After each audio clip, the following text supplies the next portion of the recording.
Welcome to Love and Lies Audio, where we present to you the untold stories of love, lies, and life following betrayal. Every shattered heart has a story. This is theirs. The suspicion. I'm David. I'm 58 years old, and for most of my life, I thought I had it all correct. 30 years with Linda. We weren't great, no couple ever is, but we built a life. A suburban house, two kids who'd grown up and flown the coop, lake vacations, anniversary dinners. Others looked at us and saw stability, longevity, good odds. But what I've learned, the hard way, is that betrayal doesn't knock loudly. It seeps in, quietly, almost politely. It doesn't shatter your world in one moment. It erodes it little by little until the foundation is rotten and you're left wondering how long the cracks have been there. For me, it started with a suitcase. Linda was getting ready to attend a conference in Chicago. That word had been in our vocabulary for years. She worked as a nonprofit consultant, and workshops or retreats were the norm. I once felt proud, even blessed, to have a wife who was smart, ambitious, dedicated to causes beyond herself.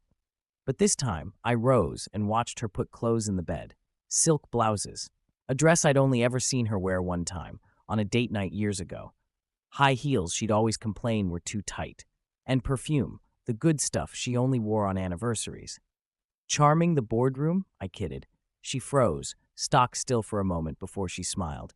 You never know. These things can be formal. It was a joking comment, but it hit hard in my stomach. Something didn't feel right. The first couple of times I dismissed it. Everyone needs to look nice sometimes. Everyone wants to look pretty.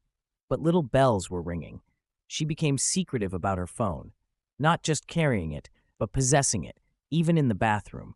Her lock screen from a swipe to a password. She started sleeping with it under her pillow. She was less likely to laugh at my jokes, the kind of laugh that used to crinkle her whole face. Now, sometimes she'd glance at me as if I were interrupting a thought. And then the calls. I remember one night we were on the couch watching TV and her phone buzzed. She looked down, smiled faintly, and turned it face down on the coffee table. "Who is that?" I asked breezily. "Work," she said too quickly. I dropped it. 30 years of marriage teach you which fights to choose. That night, beside her, I stayed awake with a tightness in my chest. The tell was on a Sunday night. She'd just returned from one of her trips. I kissed her on the cheek and caught the scent of cologne immediately. Not hers. Not mine. Something richer, more sensual. "New cologne?" I asked, already racing. I sprayed one at a duty-free shop on the way home," she replied, too smoothly. I nodded, but my stomach protested. That night when she slept, I relocated to the laundry room. I buried my face against her scarf, against her blouse. There it was again. Masculine. Intimate. I sat on the cold tile floor, shivering. A man shouldn't have to do this. A husband shouldn't have to go hunting for proof in the cloak of his wife's dress. But a part of me already did know. And yet, I didn't accuse her. Not yet. Because anger burns hot and dissolves. But patience gives you a chance to turn betrayal into something more. Something better. I decided that night, if Linda thought she could lead me on like a fool, she would learn just how deadly silence is. I wasn't going to yell. I wasn't going to scream. I was going to watch, collect, ready. Let her weave her deceptions into a lovely tapestry. Let her bask in her spotlight. And then, at the right time, I would dismantle it in front of the entire town. The investigation. Once you've seen the signs, you can't unsee them. Every laugh that sounds rehearsed, every trip that doesn't add up, every late meeting that runs into the hours of midnight, it's all just evidence.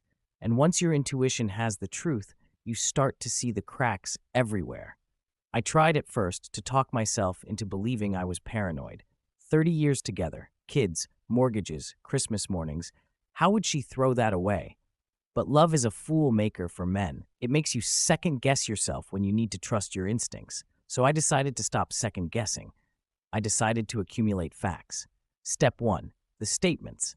Linda didn't do finances. Credit cards, bills, taxes, that was my domain. So when I opened the newest statement, I wasn't snooping. I was doing routine. But this time, I read every charge carefully. And there they were, boutique hotels. Not chains. Not conference centers. Boutique hotels with names like the Garden Terrace and the Starlight Inn. One charge jumped out. Dinner at La Mer Bleu, a restaurant where reservations booked months in advance. I'd once tried to take her there for our anniversary. She told me it was too extravagant. But here she was, dining there during a board retreat, and not with me. Step 2. The call. I selected one hotel, phoned, faking a confirmation of a reservation. Yes, Mrs. Walker was here with a Mr. Stephen Carter. The receptionist replied matter-of-factly. Stephen Carter, a stranger. But from that instant, his name was etched into my memory like acid on paper. I thanked the receptionist nicely, hung up, and sat at the kitchen table in silence. My coffee grew cold. My hand trembled. There it was, proof. But evidence is a dangerous game. Evidence can make you blow your top too early, reveal your hand, enable the betrayer to spin alibis. No, I required more. Step 3. The shadow. I hired a private detective. Discreet, professional, not the kind of man to ask too many questions. 2 weeks after that, he handed me a folder. Inside, photos.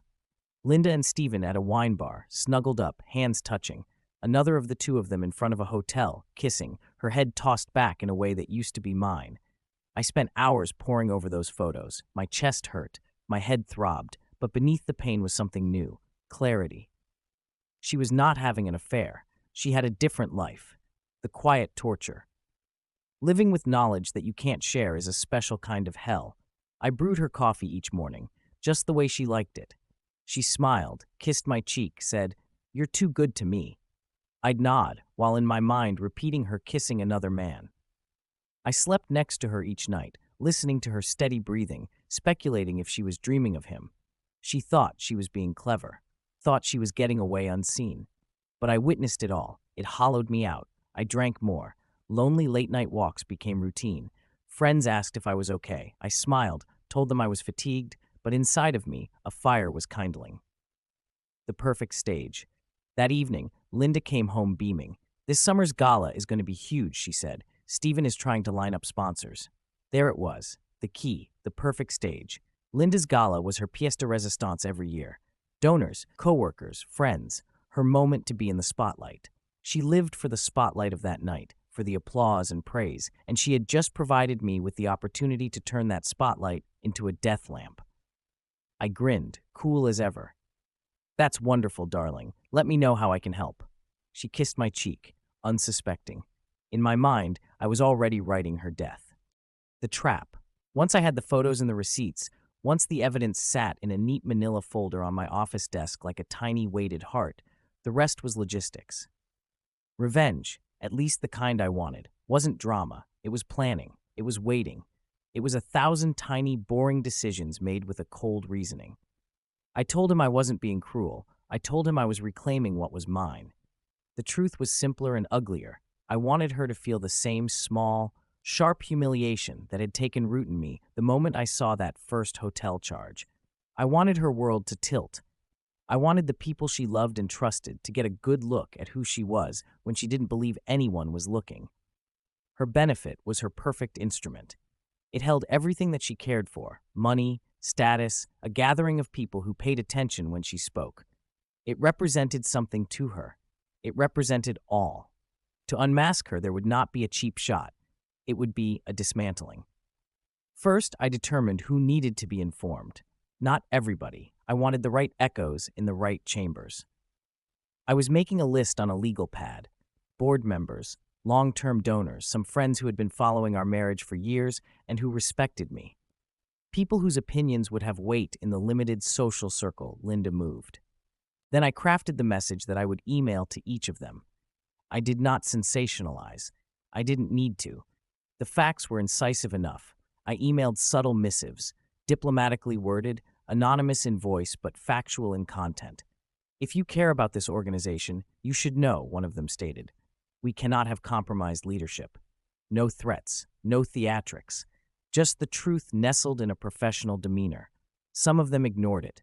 They sent it with mixed messages, some of them. One called me, a very good friend of mine who'd known us since the kids were small, and said, "David, where are you? Is this true?" I lied. I said I was fine.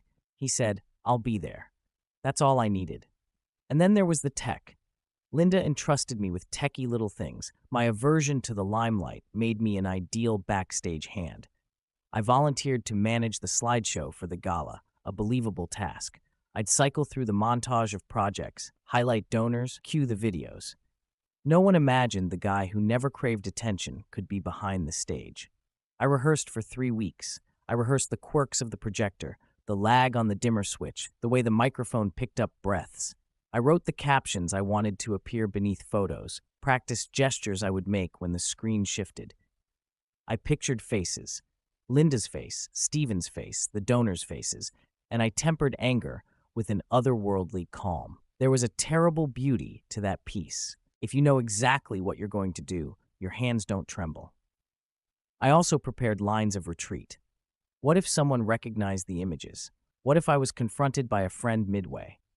I had some backup emails ready, some further anonymous dispatches that made the papers available to journalists and to the board if the situation went any further. I was ready to burn and be done if it came to it. That possibility, above all else, made me ironclad. I'd had the dossier duplicated and encrypted in a secured cloud file to be published only after the gala slideshow had been displayed. No turning back. There were still nights, however, that I woke up and felt like a monster. I thought of our very first apartment, the discount coffee, the dog we saved from the pound. I remembered the way she used to hum while in the kitchen, the way she'd lean on my shoulder on a Sunday afternoon and read from the paper in that funny, slightly dramatic voice. I was not exempted from the pang. Revenge did not absolve me from memory, it sharpened it. I tortured myself with the soft things so that I could justify the violent ones. The evening of the gala, I moved like someone who was working through the mechanics of a plot that had nothing to do with the person I was 8 weeks before. I wore a suit Linda hated because she said it was too professorial. I didn't eat. I went through the slideshow a dozen times, each photo cued and titled. I reminded myself to breathe. I reminded myself that anything that came afterward would be a denouement. The ballroom was perfumed with roses and expensive cologne. Chandeliers diffracted light like glass galaxies. People greeted each other with the practiced affability of a group that prefers philanthropy to pain. Linda circulated through it, smiling, the embodiment of the life she'd constructed, polished, admired, effective. Stephen stayed close to her, hand occasionally finding its way to the small curve of her lower back, as if he was the one who had the right to guide her through the night. Each time he touched her that way, I felt the ground tilt beneath my feet. When dinner broke up and the program began, I was backstage, headset on, my palms sweaty on the keyboard of the laptop. The MC gave the welcome remarks. Linda beamed through the charity video montage, the kind that loops at these events. Shots of children, smiling volunteers, neat captions praising the organization's work. I watched the projection as my heart pounded. I believed I could still walk away. I could hit delete and never ruin anyone's life. I could be the other guy who choked it all back and drank his walk-home whiskey through a shattered jaw. But the photos in my file weren't there for me to keep secret. They were there to end the charade, to build a life that wasn't in her shadow. I nodded the special segment, the one I'd enrolled in as an innocent homage. The lights dimmed, the screen fluttered, and the first images rolled. Projects, volunteers, smiling faces. Applause. Then, on cue, the slideshow switched to a set I had prepared in secret. The music softened. The first non-charity slide was a photo of Linda and Stephen, arms around each other on a rainy evening outside a boutique hotel. I saw the blood drain from her face as if someone had opened a winter window. The audience clapped politely, then the image changed to another and another. A restaurant reservation, a hotel receipt blown up large enough to read, a screenshot of a message that said, "I miss you the way I once missed coffee." Tonight? Sound in the room constricted like a hand around a throat. Conversations stopped mid-sentence. I watched individuals shift in their seats, the polite hum of the event dipping into a low swell of confusion. Linda's mouth opened and closed. Her hand rose to her throat. The very woman who had sat with me through job losses and hospital visits. To see her now, small, vulnerable, stunned, my heart was empty and triumphant in the same breath. In that moment, as the projector's pitiless light revealed all, I felt the impact of what I had done. I saw lines crease faces, shock, disgust, pity, and knew absolutely that the life we had built together had changed forever. The trap had sprung. The air was sweet with spilled champagne and scandal. I remember thinking, for a moment, that the worst of it wasn't the shame. It was knowing that the people who had loved us would now have to decide where their loyalty lay. And some would choose her, others would choose the truth. My role in that deciding had been deliberate. When the record ended and the screen went dark, the lights came up on a ballroom that did not appear gentle anymore. Someone coughed, a chair scraped on the floor, a woman whispered, "Oh my God." Linda's eyes locked on mine, wild, pleading, and for an instant she looked like a lost child in a crowd. For the first time in months, maybe years, I glimpsed the incarnation of her that I had once clutched so tightly. It was too late. I stepped back from the console. I had work to do, people to meet, statements to take. I experienced the first rush of public interest, the first hum that feeds on damage. People would approach with strained smiles and questioning questions. Some would attempt to sympathize, others would attempt to stay away. I had built that distance. As I stepped into the middle of the room, amid the staccato whispers, a hollow truth settled in my bones. Revenge can be a salve, but not a cure. The trap had been sprung, the curtains ripped open. What came next? Cleanup, legalities, loneliness, reconciliation perhaps, or final severance, was a future I had to step into on my own terms. But for now, as faces turned and eyes searched mine for explanations, I felt something I hadn't felt in ages, the slow warmth of relief. The plan had succeeded. The stage had worked its magic. She thought she'd gotten away with her lies. She had not. The fall. The ballroom did not explode into yells or chaos the way you see in movies. Life actually happens more softly, more acutely, more scalpel-like. It hemorrhages in murmurs. I heard the clink of fork against plate that no one was anymore eating. I felt the pressure of eyes moving in waves, like the ocean moving towards a wounded thing on shore. That wounded thing was Linda. Her face had gone white, her lips trembling like she'd been outside in winter with no cloak. Stephen, late, slick-talking Stephen, sat where he was, his jaw locked so hard the temple vein throbbed. He didn't move to help her. He didn't move at all. He was a man watching his castle burn, stone by stone, and discovering he had nothing else in his hands with which to try to stop it. Linda stood up. This is a mistake," she stuttered, her voice trembling. "This isn't what it seems." And the truth is that proof doesn't require your say-so to be. It was all there, trapped on the screen, seared into each set of eyes in that room. The hugs, the receipts, the words she had once saved for me. The audience didn't shout out. They murmured in toward each other, whispering names, dates, rumor. I saw one of the board members shake his head and say, "Unbelievable." A donor stood up, jaw clenching, and departed without a word. Linda stared at me afterward, not from the other side of the room, not from a flicker of glance. She stared at me as a drowning swimmer stares at a lifeguard.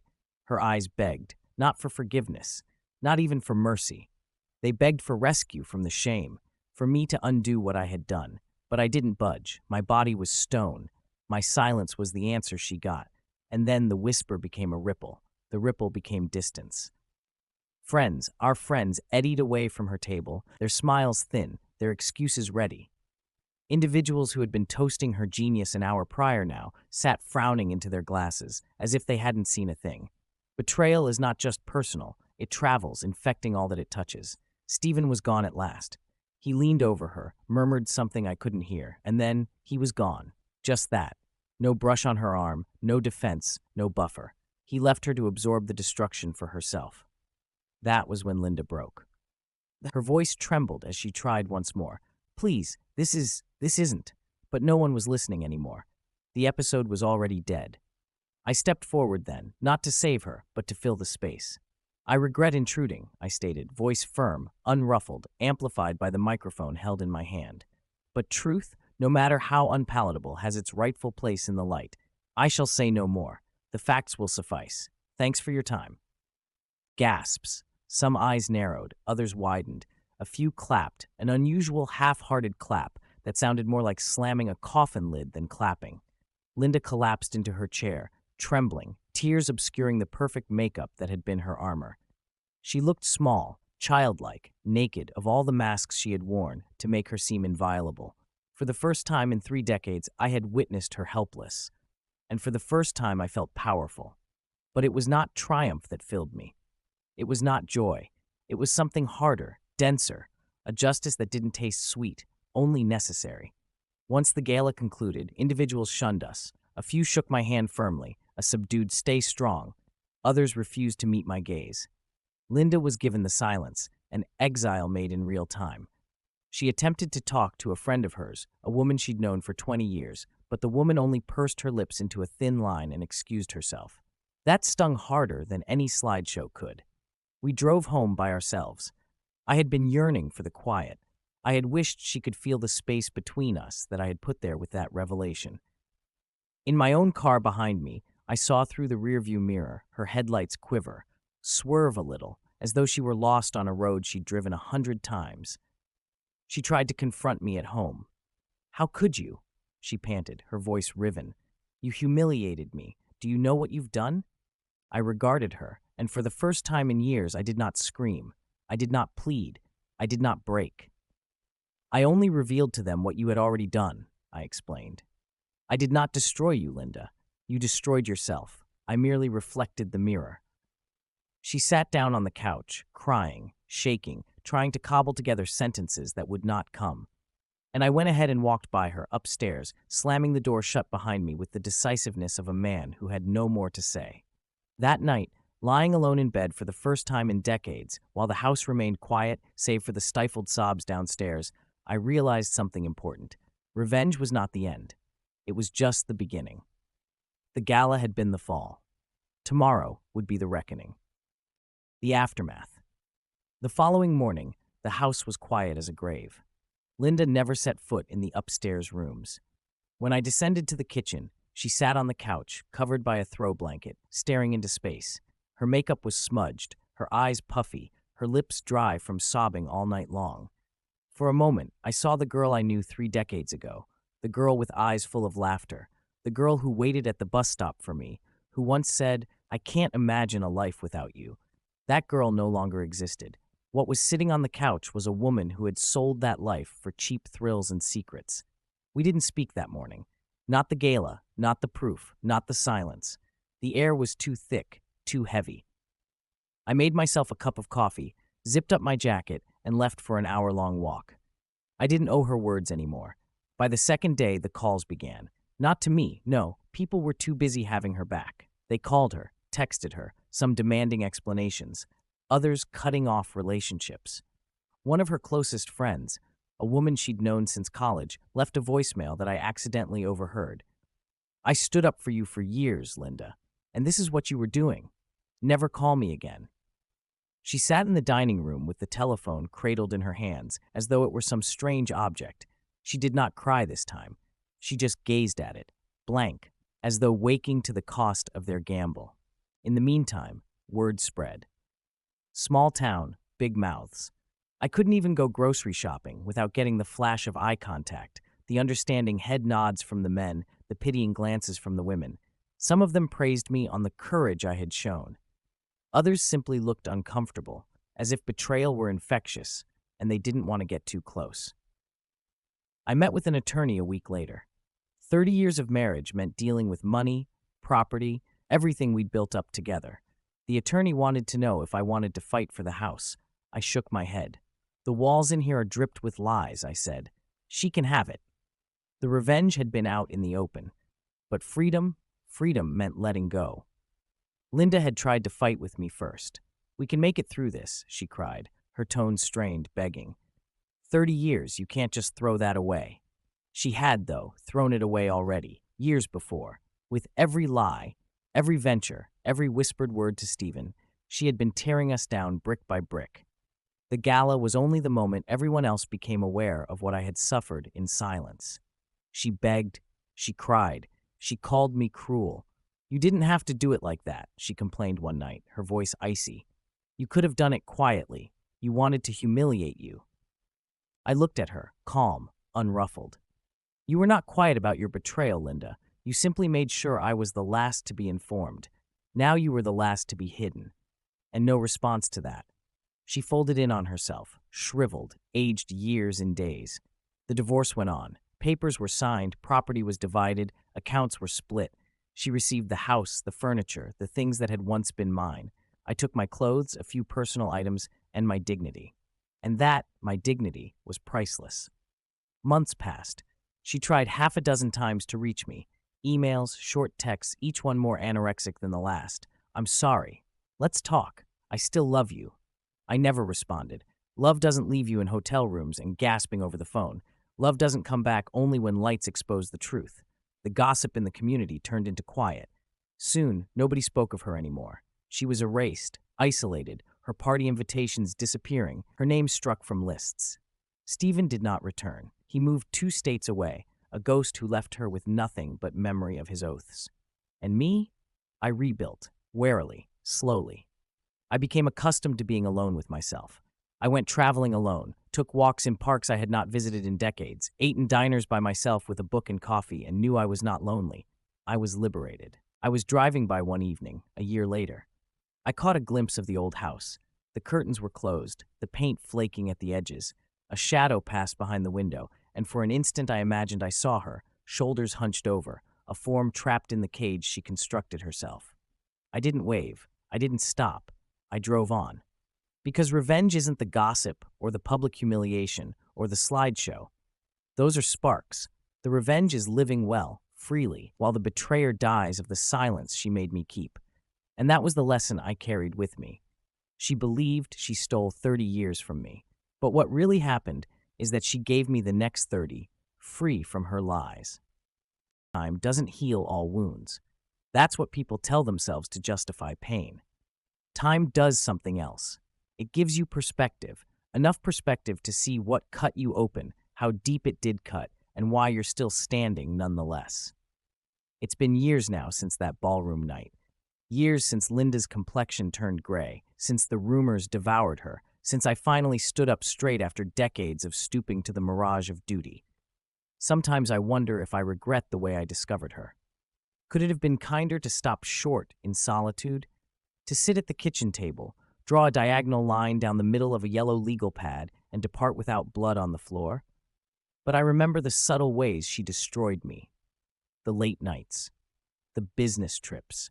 The ring she took off like nothing was important. The laughter at another man's jokes as my own hung in silence. She had been erasing me in silence for years. My choice was not cruelty. It was balance. Revenge did not bring me joy. It did not give me back what was lost, but it gave me something more. It restored my reflection. I could look in the mirror and know that I was a man who would no longer be a fool. A man who stood, however ugly, however it burned around him. I've rebuilt slowly, not with another relationship, not yet. Trust is a fragile thing, and I'm not ready to place it in someone else's hands. Instead, I've rebuilt myself. I started running, just as I had run when I was 25, running behind miles and not answers. I started cooking, actual cooking, and not just frozen meals and delivery. I squander my nights listening to music, reading books, and conversing with old friends who still stayed with me. And most importantly, I've filled my silence with peace and not suspicion. Linda's ghost sometimes haunts me. Not she, but the ghost of she. The betrayal, the recollections, how 30 years can vanish in one revelation. I do not hate her anymore. Hate is another chain, and I will not wear chains she forged. I pity her. Because despite having learned to be free, she remains trapped in the ruins of her choices, abandoned by the same man for whom she risked everything. Betrayal changes you. It doesn't just break your heart, it redirects your soul. You second-guess everything, your worth, your instinct, your capacity to trust down the line. But if you lean into the pain, if you step through the fire instead of running from it, you come out transformed. Scared, certainly, but stronger, sharp, clearer. I don't count life in anniversaries anymore, or in the way of promises. I take it in the quiet mornings when I make coffee and watch the sun rise, grateful that I don't have to speculate who lies beside me. I take it in the laughter shared with my adult children who tell me they're proud that I chose dignity over silence. I measure it by the nights I sleep soundly, no longer holding my breath for the sound of a key too late on the door. And this is what I know now. Betrayal isn't the end of you. It makes you think that, when the ground beneath your feet gives way, when the very person you least expected is the one to pull the rug from under you. But it isn't the end. It's the harsh, unforgiving start of a new story you didn't want but needed. Linda took her love. She took her vows, her faithfulness, the life edition I thought we'd have together. But not me. And in taking back myself, in not wanting to stay broken, in deciding to set out the truth, I prevailed. Because sometimes the most subtle victories are the loudest of all. Thanks for sticking with us to the end. If your life has taught you loyalty, betrayal, or resiliency in ways that other individuals might never experience, share your story in the comments. And don't forget to subscribe to Love and Lies Audio, where every story is a reminder that silence does not equal defeat, and quiet endings can be the loudest victories.